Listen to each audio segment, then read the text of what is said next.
There comes a moment in every athlete's journey when the weight of expectation feels almost impossible to carry. Congratulations. Thank you. 3-set win, a comeback for you. She's a tricky player. What solutions? 3 tournaments, 3 first-round exits. Suddenly the whispers begin, the doubts creep in, and the pressure builds from every direction. Welcome to our YouTube channel, Sportiva Arena. For Alex Eala, one of the most talked about young stars in women's tennis today, that pressure was sitting heavily on her shoulders as she stepped onto the grass courts of Ilkley this Wednesday. But here's the truth about real competitors. They don't crumble under pressure. They reshape it. And that's exactly what Alex did. Entering as the #1 seed at the 2025 Lexus Ilkley Open in England, she faced fellow Filipino-Australian Lizette Cabrera and delivered a performance defined by grit, composure, and high-level tennis IQ. The final score read 7-6, 6-3, but those numbers barely scratched the surface of what really unfolded. So let's break it all down, because this match meant far more than just a first-round win. To truly understand the significance, you have to rewind a bit. Alex had just endured one of the toughest stretches of her young career. First came the Italian Open, where she ran into Ukraine's Marta Kostyuk and suffered a brutal 6-0, 6-1 defeat. That kind of loss doesn't just hurt on paper, it hits mentally. It's not just losing, it's how you lose. And results like that can linger in a player's mind. There was no time to dwell, though, because the French Open arrived quickly. On the iconic clay courts of Roland Garros, she faced Colombia's Emiliana Arango in a rollercoaster 3-set match. After dropping the first set 6-0, Alex bounced back strongly to take the second 6-2, showing resilience and fight. But in the deciding set, Arango regained control and closed it out 6-3. Another early exit, another missed opportunity. It's always very difficult it's a difficult decision to retire from a match. I know no one likes winning like that and no one likes losing like that. So nevertheless, I'm really happy with how I played. I'm really happy with my performance. Then came Birmingham, a transition to grass, the surface that should suit Alex's game. She battled Czech player Linda Noskova in a tight 3-set contest, losing 5-7, 7-6, 6-1. It was competitive, it was close, but ultimately it was still another first-round loss. 3 tournaments, 3 early exits. In tennis, stretches like these are defining. They either stall momentum or forge mental toughness. Alex arrived in Ilkley standing right at that crossroads with everything on the line. On paper, the matchup against Cabrera looked straightforward. Alex, ranked number 77 in the world, and the tournament's top seed, was expected to handle the number 206 ranked opponent. But tennis isn't played on paper. It's played in the mind as much as on the court. And early on, that pressure showed. Alex started a bit tight, falling behind 1-3 in the opening set. Cabrera, playing freely and without expectation, took advantage, swinging confidently and putting Alex on the back foot. You could see the tension, those small hesitations that come when a player wants something too badly and starts forcing the moment. But this is where the narrative shifted. Down 1-3, Alex didn't panic. She didn't abandon her game or retreat into passivity. Instead, she reset. She trusted her movement, found her rhythm, and began building points with patience and purpose. Slowly but surely, she worked her way back into the set. It eventually went to a tiebreak, a pressure cooker scenario where every point feels magnified. And in that moment, Alex delivered, calm, focused, and decisive.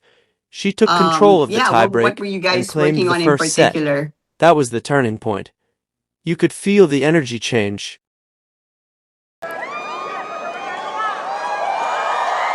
Alex, Super special.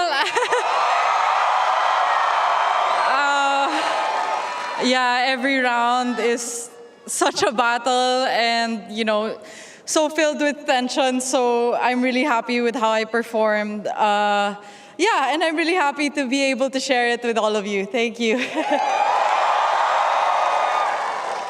You've played Serena before, and she won that one in 3 sets. Coming in today, you were probably prepared for a battle, but what was going through your mind with a lot of expectations also from you? Yeah, I think the key to today was staying calm and trusting my shots. I think I was very solid in particular moments where I needed to be. So yeah, that reflected in my performance and in the score, I guess. Yeah. What would you say were the shots that... The second set told a completely different story. The nerves were gone. The hesitation had disappeared. Alex came out sharp, aggressive, and in full control. She quickly built a 4-1 lead, dictating rallies and forcing errors. Cabrera had fewer answers this time, and Alex never let her back into the match. She closed out the set 6-3, sealing the victory in 1 hour and 45 minutes. And just like that, the losing streak was over. For the first time in 4 tournaments, she walked off the court as a winner. At 20 years old, carrying the expectations of a nation, that moment of relief was written all over her face. Now the focus shifts to what's next. Standing between Alex and a quarterfinal spot is Switzerland's Valentina Reiser, currently ranked number 230. Reiser cruised through her opening match with a dominant 6-0, 6-4 win over Japan's Sara Saito, signaling strong form and confidence. Rankings don't always tell the full story, especially in events like this. Reiser has been quietly building momentum on the ITF and WTA 125 circuits, and a straight sets win like that suggests she's locked in. Alex will need to come out ready from the very first point. But if she carries the level she showed in that second set against Cabrera, she'll be a serious challenge for anyone in the draw.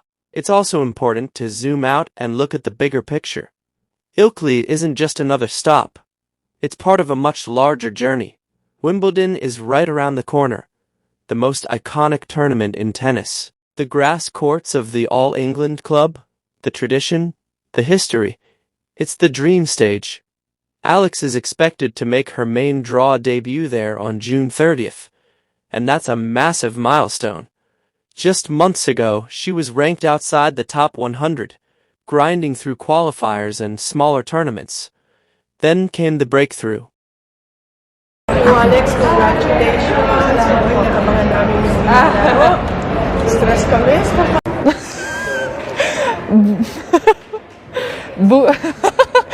Boozy.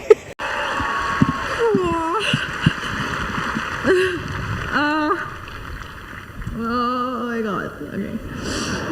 Well, yeah, this tournament has a really long history, so I'm super excited to be here. It's obviously a great tournament, 500 level on clay. I think this will be my first 500 on clay, so I think that says a lot about my improvement from last year. The Miami Open changed everything. Entering the tournament ranked around number 140, Alex went on a stunning run, defeating higher-ranked opponents and pushing all the way to the semifinals. It was one of the most impressive breakout performances of the season. That run catapulted her ranking up to number 69 in the world, officially breaking into the top 100. And with that came something every player fights for: direct entry into Grand Slam main draws. No more qualifiers, no more uncertainty. She earned her place. That momentum carried into the French Open, marking her first Grand Slam main draw appearance. And now Wimbledon represents her second consecutive major at that level. For a young player from the Philippines, this trajectory is remarkable. It's the result of talent, discipline, and relentless effort coming together at the right time. A huge part of that foundation was built at the Rafa Nadal Academy in Mallorca. Training at an institution founded by Rafael Nadal isn't just about improving technique, it's about developing mindset. Players, they are taught resilience, discipline, and how to handle pressure. You don't get into that program on talent alone. You earn it through work, ethic, and mental strength.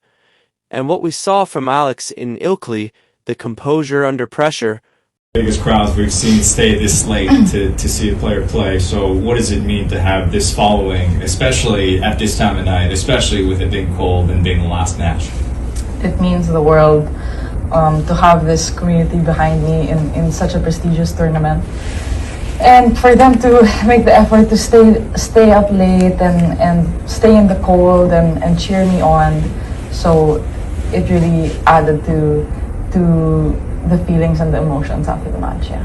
Well, it's not my first huge match. I think it's definitely going to be a tough one. Coco is an amazing player and playing at home, so I'm expecting a big crowd to rally behind her just because she's amazing.